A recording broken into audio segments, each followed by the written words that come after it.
आम आदमी पार्टी के हेडक्वार्टर में सभी पत्र बंधुओं का स्वागत है।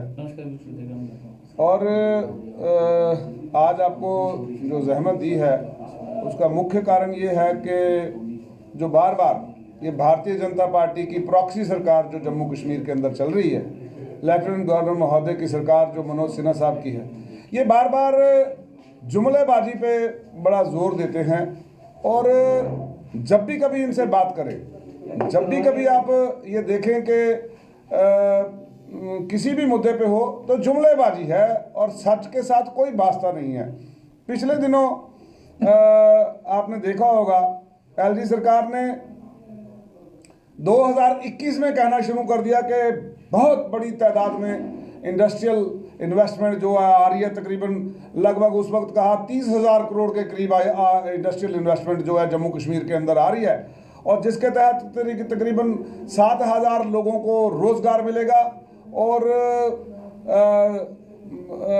ये जो है पहले पार्ट में जो है 3,000 करोड़ के करीब इन्वेस्टमेंट आएगी, और उसमें से तकरीबन अभी 2-4 दिन की बात है, थोड़े दिनों की बात है, समिता सेठी जी जो इस वक्त सिडको डिपार्टमेंट को देख रही हैं, जो उनके मुख्य कार्यरत हैं वहाँ पर, उन्होंने कहा कि जी 586 इंडस्ट्रियल सेटअप के लिए लैंड के जो हमारे पास एप्लीकेशंस आई थी, और उन 586 में से 462 कश्मीर के लिए, 124 जम्मू के लिए। और हुआ ये कि आज उनको 15 डेज का लैंड कैंसिलेशन नोटिस चला गया है, फाइनल नोटिस चला गया है। तो ये पोल खोलता है जम्मू कश्मीर में जो बीजेपी की प्रॉक्सी सरकार है उसकी पोल खोलता है कि वो जो लोग यहाँ पर आए वो सेटअप ही नहीं लगा पाए, तो कहाँ से इन्वेस्टमेंट आई, कहाँ है वो इन्वेस्टमेंट। आपने बार बार हर जगह अनाउंसमेंट कर रहे हैं, पूरे हिंदुस्तान भर में प्रधानमंत्री जी ने भी अनाउंसमेंट कर दी और आगे भी होम मिनिस्टर साहब ने भी अनाउंसमेंट कर दी। लेकिन आज ये जब ये फाइनल नोटिस निकलता है इन सभी लोगों को, तो ये साफ दर्शाता है कि ये सिर्फ और सिर्फ जुमलाबाजी थी, जिसके लिए भारतीय जनता पार्टी जानी जाती है। आज के देश में, ना ही सिर्फ इस देश में, पूरी दुनिया भर में ये जुमला पार्टी बन के रह गई है। जो कहते हैं उसका सच से कोई वास्ता नहीं है। ये तकरीबन 600 एकड़ के करीब लैंड है जो कैंसिलेशन पे जा रही है। आप मुझे बताएं, इतनी देर हमने ये इंतज़ार किया कि हमारी कोई ना कोई ऐसी इंडस्ट्रियल पैकेज आ रहा है जिसके तहत हमारा जो है ये जो बेरोजगारी की दर है कुछ कम होगी, जो पूरे हिंदुस्तान में जम्मू कश्मीर में सबसे ज़्यादा है पिछले 75 सालों में।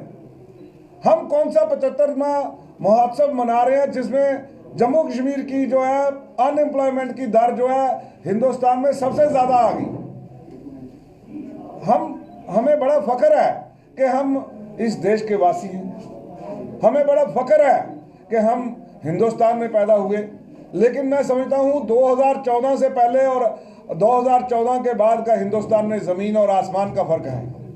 आज आपको देखने को मिलेगा कि पूरे कैनवास के ऊपर, पॉलिटिकल कैनवास जो है हिंदुस्तान का, उसके ऊपर देखें, इस पूरी सरजमीन हिंद के ऊपर अगर कोई लीडर सच्चाई की बात कर रहा है, जो इंडस्ट्रियल ग्रोथ की बात कर रहा है, जो एजुकेशन की बात कर रहा है, जो हेल्थ इंफ्रास्ट्रक्चर की बात कर रहा है, जो गरीबों को सहूलियत की बात कर रहा है, वो सिर्फ और सिर्फ केजरीवाल है।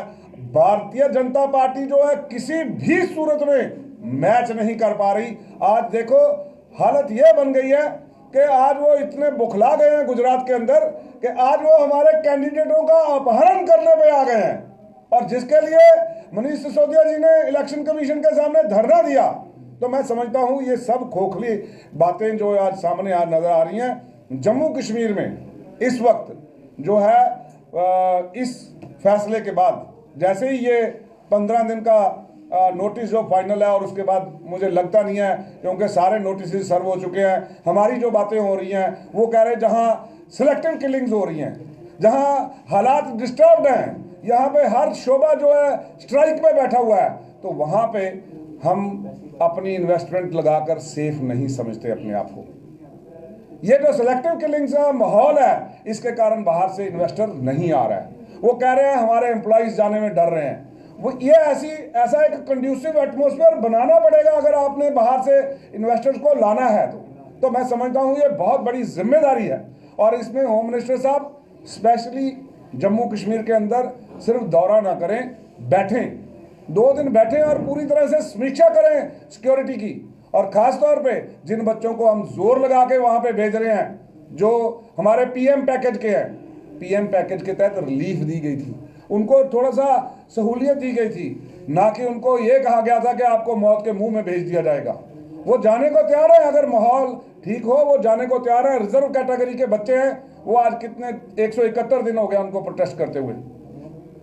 तो मैं समझता हूँ आगे हमारे जो जख्म है उन पे मरहम लगाने की ज़रूरत है, ना कि नमक लगाने की ज़रूरत है। जब आप सैलरियाँ बंद कर देते हैं बच्चों की, कैसे चलेगा किसी का गुजारा इस महंगाई के दौर में? आप सैलरी रिलीज करो उन बच्चों की, आप उनकी न्यू जो ट्रांसफर पॉलिसी है उसको इमीडिएटली लागू करें।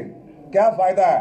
भाजपा तो खोखले वादे करती है, जो सरकार में नहीं है वो बना रहे हैं, कमेटियां बना रहे हैं कि हम आपका मसला हल करेंगे, और जब सरकार में थे तो उन्होंने हल नहीं किया। तो मैं ये कहना चाहता हूं कि बीजेपी सिर्फ और सिर्फ जुमलों की पार्टी है। जम्मू के लोग सचेत हो जाएं, हमें एक होना पड़ेगा। आप देखो लद्दाख की तरफ, उनके एम्प्लॉयमेंट पूरी पॉलिसी रीफ्रेम कर दी गई कि लेह लद्दाख के बाहर का बंदा वहां पे नौकरी नहीं कर पाएगा, ना ही आवेदन दे पाएगा। उनकी पॉलिसी देखो, उन्होंने अपनी तनख्वाहें बढ़वा ली। और हमारे यहाँ जो पूरी एडमिनिस्ट्रेशन है, ये पूरी की पूरी सिविल एडमिनिस्ट्रेशन, खास तौर पे मैं कहूँगा ये पूरी की पूरी लेफ्टिनेंट गवर्नर महोदय को गुमराह करने पे लगी है।